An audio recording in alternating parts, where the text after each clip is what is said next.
of Freedom of Information, a Practical Guidebook. For 20 years he was a political producer at BBC News, and the leading specialist in the BBC on freedom of information in journalism. Currently, he's writer-in-residence with the Centre for British Political Life at Birkbeck College. So he's someone with a huge range of experience, and I'm sure he's going to absolutely fascinate us on a topic of enormous importance to absolutely everybody here. So, welcome.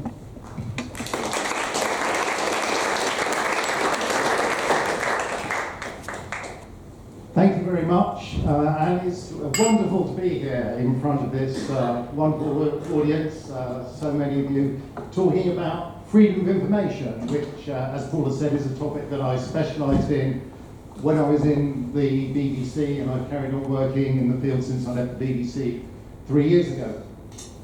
First of all, can I just ask, how many of you in the room here have actually made a freedom of information request? If you put up your hands.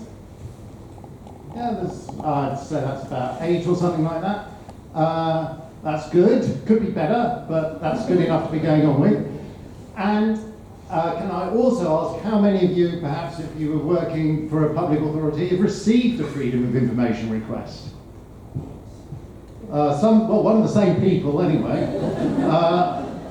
Maybe there's a few of you, the same kind of number. I'm not surprised actually to find the same people, because whenever I talk to an FOI officer from a public authority, they always tell me about the freedom of information request that they themselves have put in. So I used to have a theory that a lot of the FOI requests that were being made were actually being made by FOI officers to other public authorities.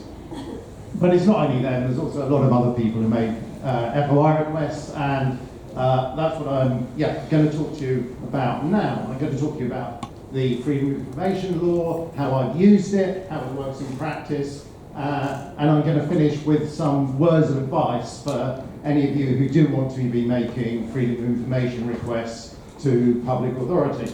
So first of all, as Paul has said, I used to work for the BBC, and this is proof, because you can see I did have a BBC lanyard.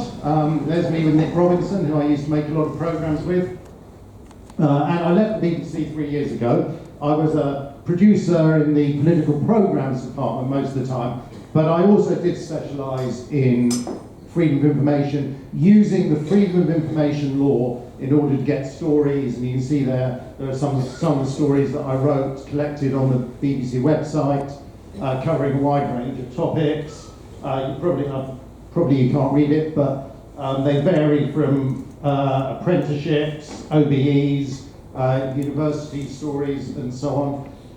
And I really, from the law coming into force in 2005, I recognised that there was a lot of journalistic potential in it, and I used it in order to get stories. So, since I left the BBC 3 years ago, I have written a book.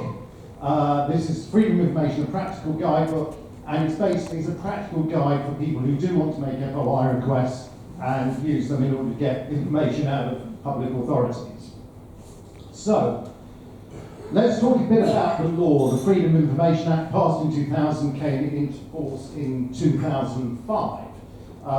So really, from it being passed in 2000 by Tony Blair's government, we'll later come on in a minute to find out what Tony Blair thought about it in due course.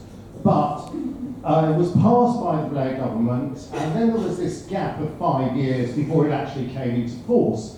But it was pretty clear to me anyway that there was a lot of journalistic mileage to be got from the law when it would come into force. But before that happened in 2005, I made a documentary for Radio 4 about the topic of freedom of information. And one thing I looked at was the kind of thing you could get in countries which already had freedom of information laws. So, for example, Sweden, which has the longest standing freedom of information law anywhere in the world. It goes back actually to 1766, which is a pretty long time. And it was a very, very long time indeed before any other country copied them. So the Swedes were certainly path breakers as far as this was concerned. So I asked the Swedish Prime Minister's office for copies of the correspondence that they had received from Tony Blair. I asked the Downing Street as well for the same things, the letters that Tony Blair had been sending to the Swedish Prime Minister.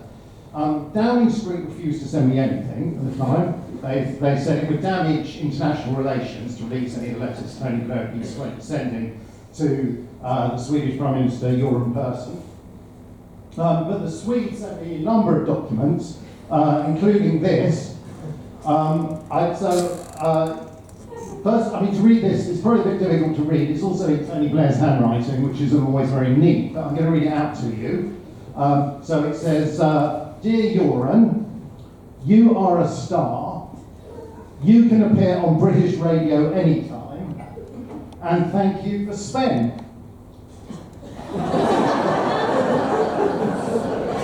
Sven-Göran Eriksson, you'll get Tony. And this was just after Sven-Göran Eriksson had become England manager. England beat Germany 5-1 in his first game as England manager, and Blair had said, you're in person. Anyway, this letter, thank you for Sven. So the Swedes, very happily gave it to me, but Downing Street had refused to release it because they reckoned it would damage international relations.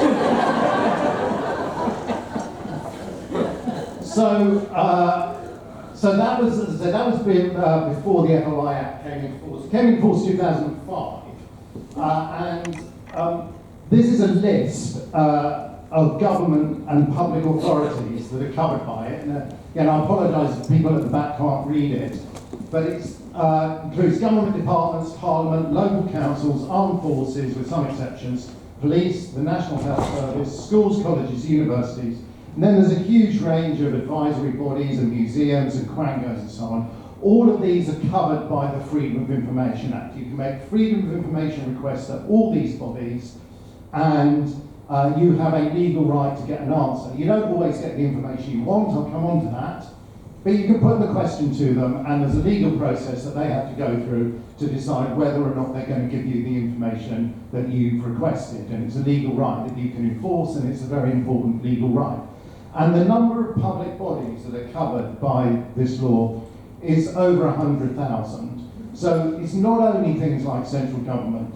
In terms of the National Health Service, for example, it goes down to individual GPs. Now, individual GPs don't get many FOI requests, but they do get some, and they are covered. As I say, it covers, museums, for example, big museums, British Museum and so on. Thousands and thousands and thousands of schools, hundreds of local authorities. And actually, compared to FOI laws in other countries, this is very wide-ranging. So although many, many countries have freedom of information laws, and in some ways they can be stronger than ours, one of the very big strengths of the law that we have is that it covers a very wide range of public bodies, more so than a lot of other countries, than is the situation in a lot of other countries. So with all these public bodies, you can send your Freedom of Information request off to them. Please give me information about this, that, and the other. We'll come on to some of the things that I've done.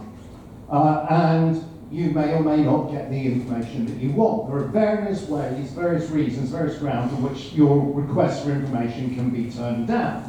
One is cost, that it's too expensive. But there's also a lot of exemptions, a lot of subjects that they won't release information about. That the information is accessible by other means, you can get it from somewhere else. There are other laws saying they shouldn't release it to you. The security agencies not covered in any way by freedom of information. Court records as well not covered in any way by freedom of information. So there are a few examples of information that you completely cannot get through FOI. They're absolutely exempt. But a lot of the exemptions actually come down to what is called a qualified exemption, where it's supposed to be about the overall balance of the public interest. Here we're dealing about things like defence, international relations, commercial matters. This relates, the information relates to government policy. There's lots and lots of these. And if you put in a lot of FOI requests, you end up spending a lot of time arguing about what is overall in the public interest. A lot of time is spent on that, and in the end, if you're not happy with what the public authority has decided, you can appeal to an independent body, the Information Commissioner, who will rule on this, and then, in fact, you can take it to court. So I've taken quite a few cases to tribunals.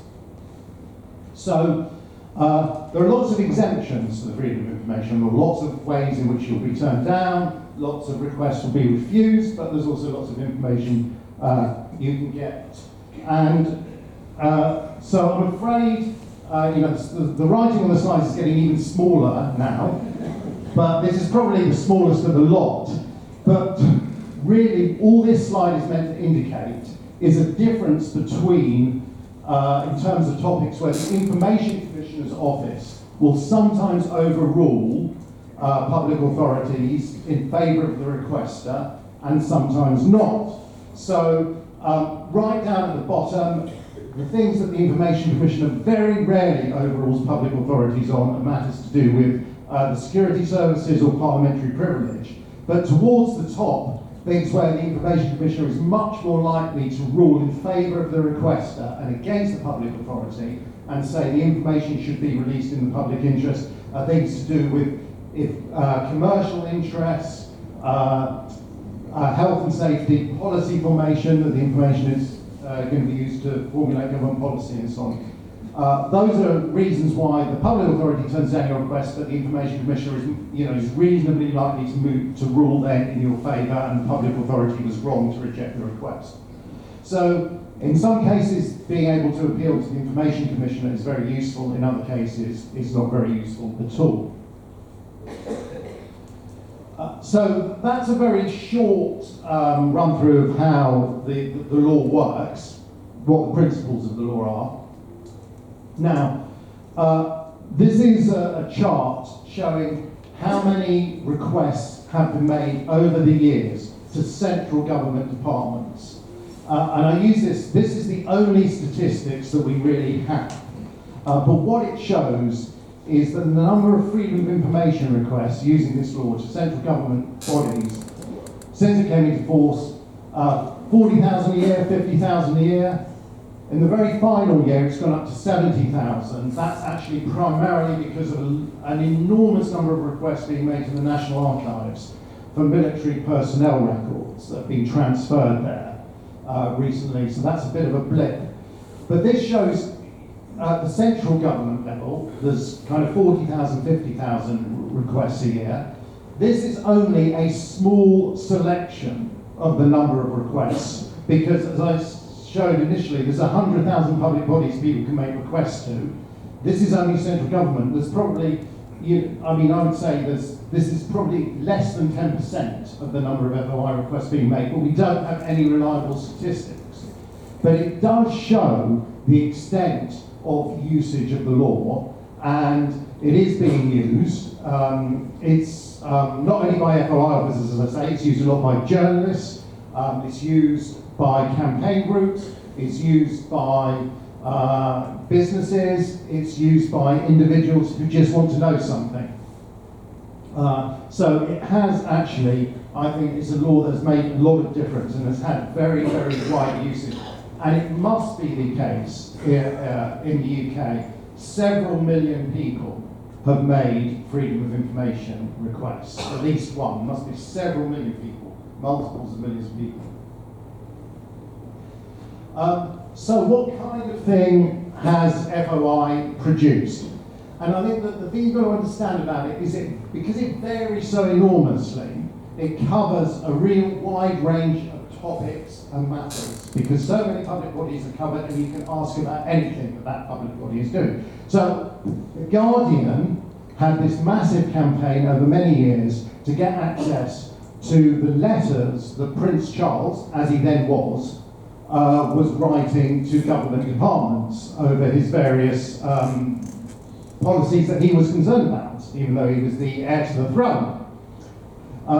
And eventually the Supreme Court ruled that these letters, Black Spider memos as they were sometimes called, should be released. That it was in the public interest to know what the heir to the throne was writing to government ministers about, urging various policies on them. Actually, the law was then changed so that this kind of stuff will never be released again. So there's a brief period of openness. I did some stories, like there's some information I got. For example,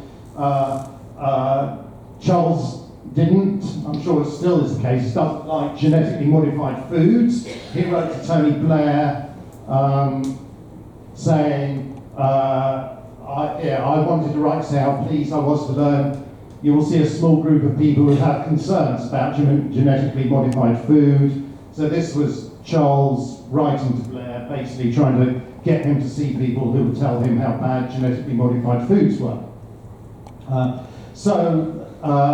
As I said, that was a story that I did for the BBC, but it was The Guardian mainly, I have to say, had this big campaign about getting access to Charles's memos. So that's freedom of information at one kind of level, in that what you have there, eventually being released, is missives between the heir to the throne, now the king, and the prime minister. Very, very, very top level stuff. That's one thing. Another story I did for the BBC, using data I got under freedom of information, was about cars, which makes and models of cars fail their MOT tests most often. So it's completely at the other end. It's daily practical information. The government at first refused to give me this information, the Department for Transport, because they said it would be damaging to commercial interests, which it might well be if the ones that, companies that produce the Duff cars. But the Information Commissioner ruled in my favour that it was in the public interest for the information to be released, and I got it. And so this showed which makes and models of cars are most likely to fail MOT tests. I did a story about it.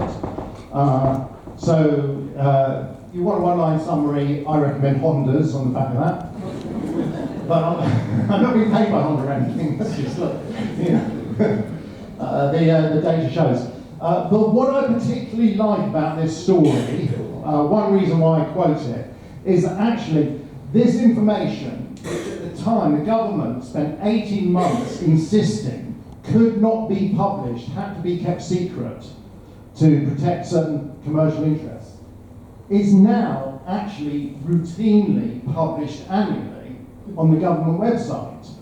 So it's, and this is, I think, one of the triumphs of freedom of information, that certain kinds of information which, was regarded as hugely secret is now proactively published out there for anyone who wants to, who's interested, to see it. I'll just give you another example of this very similar kind of thing, which is about food hygiene schools. You go in a cafe or a restaurant or whatever, and it's got these schools on the doors. I'm sure you've seen them. Well, certainly the places that have got schools which are 5 out of 5, like to make them very prominent. The place which gets a score of 0 out of 5 doesn't like to display it so prominently in the front door. Certainly if you see one of those with 0 out of 5, do not go in there, because that's a big risk to your health. But again, it's exactly the same kind of thing. There was a case which was taken to the Information Commission very early on, where a council was refusing to reveal its food hygiene reports, saying it would be damaging to its relationship with this particular hotel in question. And the Information Commission has ruled, no, this information should be out there in the public interest. And now this is publicly available information on the Food Standards Agency website. You can look up anywhere, see what its food hygiene rating is. Again, I've done some stories about this. I did a comparison of various chains of various food chains which were best, and so the one line answer to that is Nando's. Every single Nando's restaurant had a perfect food hygiene score. So if your only criterion for where you eat is food hygiene, then I recommend Nando's. So those are the sort of stories that come out under freedom of information, the sort of information, and what appeals to me about it, as I say, is this range between high policy and just basic factual information which could be of use to people in their practical daily lives. So, what's the point of FOI? And this, I've got a picture here of a mallet. Does anybody know why I've got a picture of a mallet? No, okay. So I gave you half a clue early on when I said I was going to come back to what Tony Blair thinks about freedom of information, even after he introduced it. What he then said afterwards, a few years later, in his memoirs, after he'd left office, freedom of information, he said, it's like if somebody's previously just been hitting you over the head with a stick, you then give them a mallet to hit you over the head with. So he didn't like it after he'd had the experience of being on the receiving end of FOI requests after he introduced the law. So more precisely, what he said in more detail in his memoirs are freedom of information, 3 harmless words. I look at those words as I write them, and I feel like shaking my head till it drops off my shoulders. You idiot, you naive, foolish, irresponsible nincompoop. There is really no description of stupidity, no matter how vivid, that is adequate. I quake at the imbecility of it. So, as you can see, he thought he'd made a mistake on this. He actually said that he thought FOI was one of his 2 big mistakes. Introducing FOI, one of his 2 big mistakes when he was in office. And if you're not sure what he thinks the other one was, the answer is banning fox hunting. So, if you view them as 2 big mistakes. So what did other prime ministers, other former prime ministers think of it? So this picture here represents, broadly speaking, what David Cameron thought of freedom of information.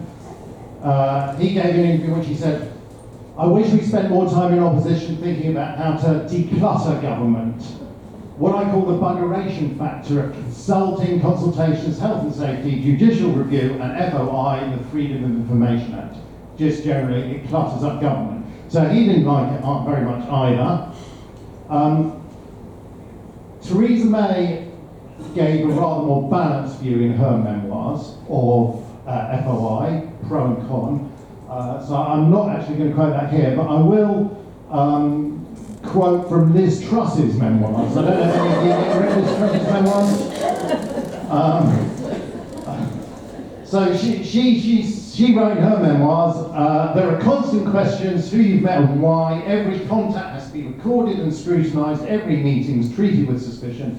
The Freedom of Information Act means the innocent meetings are privy to the press and often deliberately misconstrued. She wasn't keen on FOI either, but she did at least get the chance to blame Tony Blair for it, because she then wrote, just in her memoirs, then added, yet another problem created by Blair. Although in the case of FOI, he has at least since admitted his error. So I think these attitudes, Blair, Cameron, Truss, are pretty representative on the whole of what ministers think about freedom of information, whether or not they had anything to do with introducing it or not. My view is, the fact that this is what they think, this is all good. Because it shows that it's working. It shows that it's doing something. If they were all completely happy about it, it would show that it wasn't biting. The point of freedom of information is that it sometimes has to force out into the open information that ministers, others in political authority, positions of power would like to keep secret. So this is a good thing. And the point of FOI really, it has lots of points, but includes it's about holding power to account, and it's also about exposing wrongdoing. Both of those things are included in the purpose of FOI. So we did loads of stories when I was at the BBC. I'll flick through this very quickly. You can see health, home affairs, politics, transport. We got loads and loads of stories. We brought things out into the open that I think deserve to be out in the open using the Freedom of Information law. But I don't want you to think that it's really easy all the time to get what you want through Freedom of Information requests, or it's really easy all the time for journalists to get the stories that they want. And in order to illustrate this, As you can see, I've got a picture of two giraffes. Now, one of these giraffes is in Whipsnade Zoo, and one of these giraffes is in London Zoo in Regent's Park. And I've got to confess, I've forgotten which is which. But anyway, I know one's in one place, one's in the other. And it's just an illustration. When I was doing some research about zoos, and zoos are inspected, and I asked for the inspection report on Whipsnade Zoo from Central Bedfordshire Council, where it is, and on London Zoo from Westminster Council, which is responsible for the area for London Zoo. Central Bedfordshire Council sent me the inspection report on Whipsnade later that day on my request, within hours. Westminster Council didn't send me anything at all. I sent them a reminder, they still didn't send me anything. I then had to complain to the Information Commissioner about the fact that I hadn't got a reply. And eventually Westminster sent me the inspection report about London Zoo. And that process took about 5 months. So in other words, what one council, Central Bedfordshire, had done in less than 5 hours, it took another council 5 months to do. And either of those things can happen with freedom of information requests. You can encounter very helpful, cooperative public bodies, but you can also encounter public bodies that are very unhelpful and uncooperative. And this can sometimes be because of incompetence and inefficiency, but it can sometimes be because of obstruction, and they want to use delaying tactics. Just to give you one example of this, this is a story I worked on with one of my colleagues, which eventually went to a court case, which is what this is here, which was about an IT failure in the Ministry of Justice, which had knocked out the courts were cancelled for several days because of the IT failure. It had a big effect at the time on the running of the court system. And there was an investigation into it, and we wanted the report of the investigation, which we didn't get until the tribunal, years later, by which time it wasn't quite so newsworthy as when we asked for it. Years later, the tribunal ruled that it was in the public interest for this investigation report to be released. And when the tribunal ruled that, it said, there are obvious public interests in understanding what had gone wrong. That's what we've been saying. Public interest in understanding why the MOJ had this big IT failure. How can inform public debate. But then what it said about the way that the Ministry of Justice had handled the request is it would support the notion that you've got a public body starting with a settled aim of suppressing inconvenient or embarrassing information. That was what the court, the tribunal in this case, ruled, decided that was characteristic of how the Ministry of Justice had behaved in this case. So it's not the only case like that. You do sometimes encounter public authorities that are really reluctant and obstructive about giving you the information you want, precisely because it is going to be embarrassing for them. And journalists do often complain about the delays that you get with freedom of information, where people aren't meeting the deadlines that are imposed in the Act, or aren't sending you the information that they should do. So sometimes it works well, sometimes it doesn't work anything like as well as it should, and any freedom of information requester will experience both of those things if you put in quite a number of requests. So in the rest of this, I'm just going to give you a few tips based on my experience, how to make effective freedom of information requests. I mean, I should say, of course, really, if you want to do this properly, you've got to read the book, but here are five taster points in a way, 5 points from the book. And based on my experience at the BBC making a great deal of number of freedom of information requests. The first thing is freedom of information is about recorded information. When you're making an FOI request, you've got to think records. What are the records that contain the information that I'm interested in? Freedom of information law does not give you access to the inside of other people's heads. You can't ask about what are you planning to do about this? Why did you do that?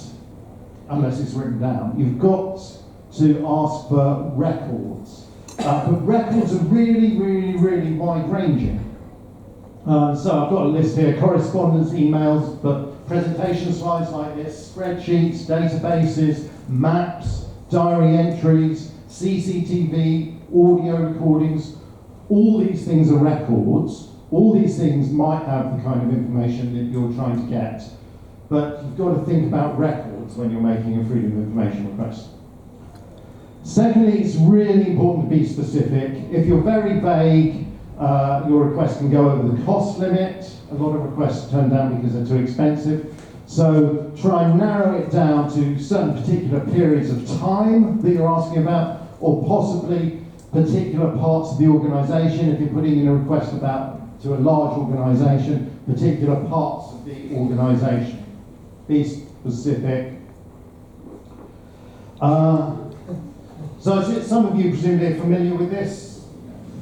This optical illusion? Okay. Is it a rabbit or is it a duck? Let's take a show of hands on this, okay? Who thinks it's a rabbit? Who thinks it's a duck? Okay, duck wins.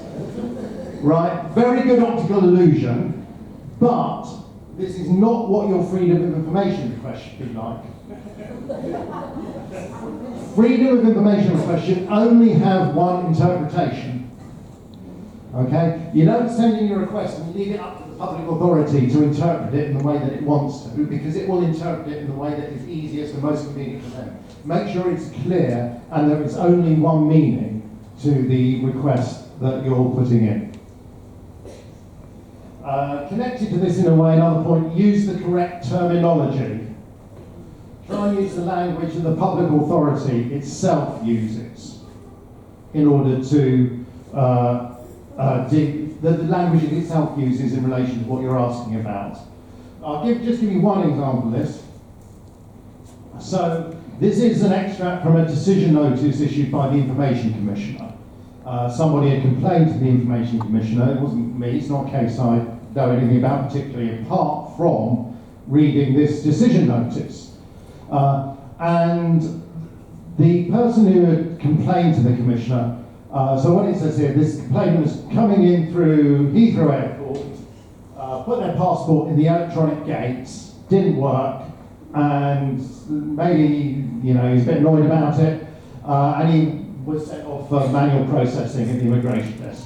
So he then put in a freedom of information request to the Home Office saying he wants a breakdown of how many people were rejected by the electronic gates machine, and an average and various data about how many people were rejected by the electronic gates. Anyway, Home Office says that they do not have any such information, and that is because of this word rejected, it turned out, when he complained to the Information Commissioner, because the Home Office view is nobody is rejected by the electronic gates. What is the case is they are referred to one of the immigration officers. So if he said how many people were referred by the electronic gates, he could have got some data. Because he said how many people were rejected, Home Office says no such thing. Now, Home Office is a particularly obstructive department. I'm not saying that every public authority would behave in the same way as this, or even that the Home Office would behave this way all the time, actually, for that matter, because, there are different people within the Home Office. But it just shows you some of the time the sort of tactics can sometimes be used by public authorities who don't want to give you the information you're asking for, and why you have to think very carefully about how you phrase your request in order to maximise the chance of getting the information that you want. And finally, freedom of information, as in life in general, always important to be persistent. If you haven't got what you wanted, complain, take your case further. And so I've got this little example. So this is a bit of information about me, which I got from when I put in a subject access request about myself, which is a slightly different process under data protection law. You can ask bodies for the information they have about you. This is from the business department, and after I sent some FOI requests to the business department, I wasn't happy with how they handled them. I sent in a subject access request to the business department about me, what they got about me. So one civil servant in the business department had written to another saying, I'd like to remind you that Martin Rosenbaum is a journalist, also a frequent FOI requester, and is aware of the process and complaints procedure. So we really need to try and pull up our socks with this. So when you read that, what it makes you think is sometimes it's really good in life, it's helpful to have a reputation as being the really annoying kind of person who is going to complain about things. So that's my final piece of advice. Here's some more information about me. In that I've got an email address, I've got a website if you're interested, and I have also, as you may have gathered, written a book.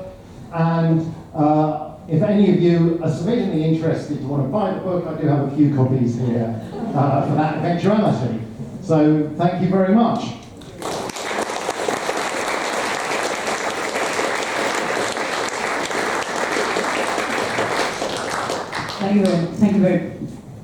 Thank you very much. You say you have a few books here. Do you have them out? Do you have them readily available? Yes. Usually, most people pile it on the table so it can't be missed. You're being very modest. Thank you. Absolutely fascinating. And how wonderful to be in their records with a sort of equivalent to a sort of a reference you could use when you next apply for a job. This is what they say about me. Questions? I'm sure there are lots of questions. Shall I start at the very, very back over there and we'll move round to... Who's first? Right at the back. Yes. Long.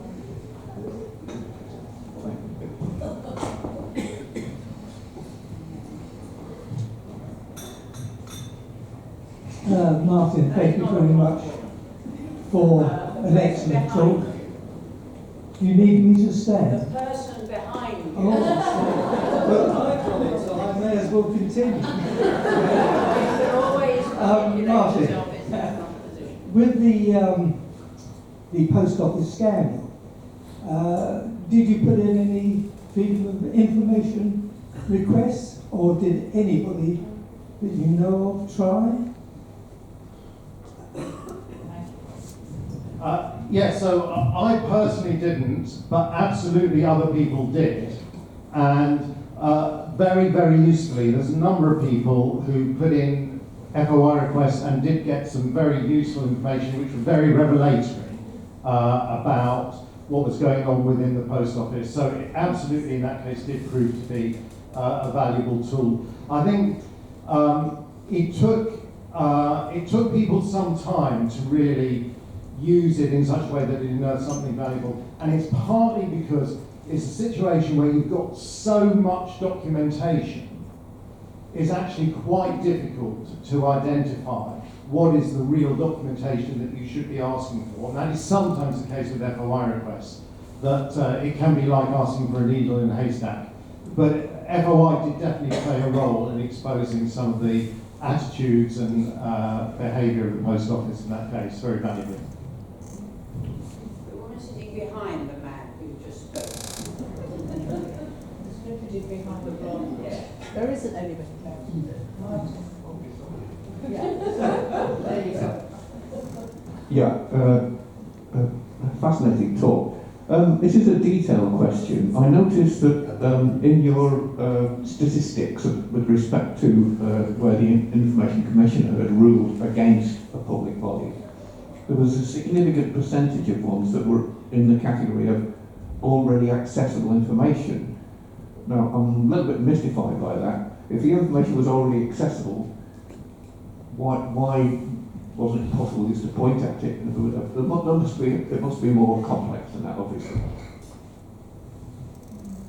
Yes, because sometimes there's a dispute as to whether the information that is already accessible, say it's on the public authority's website, is it exactly the information that the requester has asked for? That's really when you get disputes in that case, is the requester says, I want this, public authority says it's on a website, and the requester says, no, that's not what I want. What I want is a bit different to that. And very often it's somehow similar. It might be a summary, it might be the same information for different years or for different places or something like that. But then there's an argument about, is it actually what was requested? So, yeah.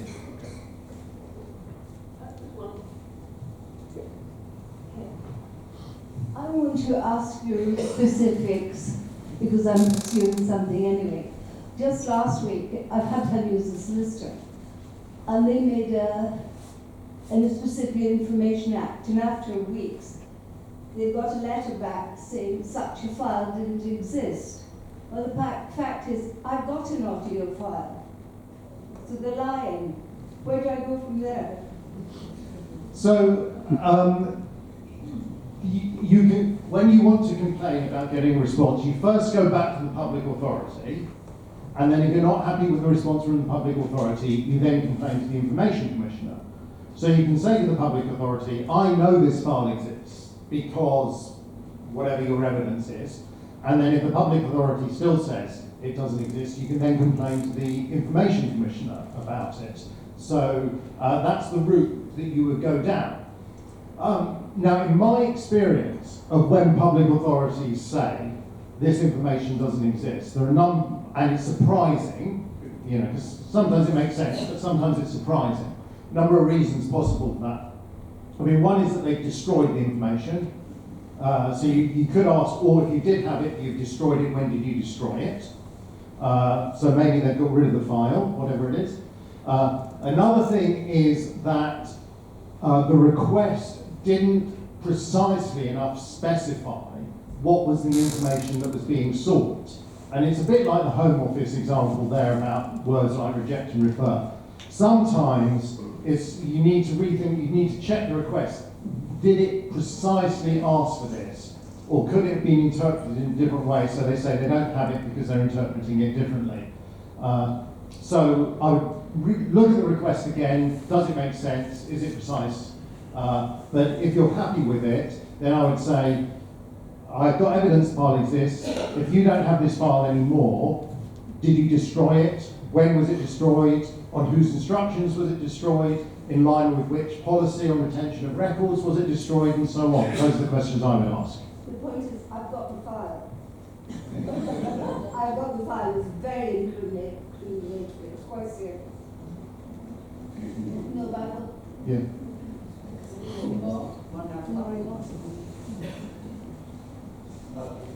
Yes, do you get concerned that the Act drives discussion underground so that it can't be limited, so that you get two people talking in a corner instead of cabinet, let's say, so there's a better debate. Good debate, therefore, is stifled. So this is one of the complaints that is made about the Freedom of Information Act, that it sometimes inhibits discussion and that people are more reluctant to write things down. I'm sure that is true some of the time, that people are sometimes more reluctant to write things down in memos and minutes than they were before Freedom of Information. You know, it's doubtless clear that it has had that effect some of the time. I think it's not only, because of FOI. I think people are often worried about what they write down because of the possibility of leaks. Certainly government departments, they're also concerned about that. Or of inadvertent disclosure, particularly in a way people sometimes email stuff around and can inadvertently just disclose stuff that they weren't really intending to disclose. So I think there's a number of factors, but I think that there is some validity in the point that it sometimes restricts what gets written down. My argument is that very often, the Information Commissioner or the Public Authority will say, this is too sensitive, this can't be released, and the Information Commissioner will back them up. So it should, unless there's a public interest in it being released, there is provision within the law for it to be kept secret. But I would accept that it does sometimes have the consequences you're talking about in terms of records of discussion. It's not in terms of the content discussions people have face to face, in terms of records. Two questions over there. One on, yes, there. Margaret. There. One wagging, waggle. Thank you, that was fascinating. I just wondered, how do you feel about the fact that somewhere like Norway, income taxes returns are all public? Is that something you'd like to see? So, well, I think so. This is a really interesting question. I think actually they're changing the law in Norway. I believe. I don't know whether you're. Just say it again. Right. My question was, I believe in Norway, income tax returns are published, so we can all see what it is. Is that something you're interested in? So I was just asked about salaries here. So I mean, this is a really interesting issue that in terms of privacy and personal information. And I have to say, I forget whether it's actually this is Norway or Sweden. I think maybe you're right, it is Norway. But you could certainly go and look on a website and enter somebody's name and find out the amount of tax that person paid. So it's not their full tax return, it's not like publication of the full tax return, but it's just a summary. This is the amount of tax that person paid last year, which here in the UK would be regarded as an immense breach of privacy, and it would be completely contrary to the law that governs HMRC for any of that information to be revealed here. But I think in Norway, what there has been concern about it, because actually some people have been targeted by thieves as a result of this information being made available, that they're very big taxpayers. And I think there is a move, and I don't know whether it's succeeded or not, but there are certainly some people who say the law in Norway should be changed. In terms of where I sort of personally stand, I think, I mean, maybe it's because I'm British, but I'm a bit more on the side of personal privacy here. I don't, I would feel very uneasy about that kind of information being put out in the public. Paula just mentioned salaries, which in America, there is much more information available about the salaries of public employees than there is in the UK. In the UK, information is available under Freedom of Information about the people at the top, the chief executive director, whatever, how much they get paid, but not about what most of the staff of a public authority is paid. Certainly in some places in America, I've done this, you can go, the New York City website, and you can see what anybody is paid.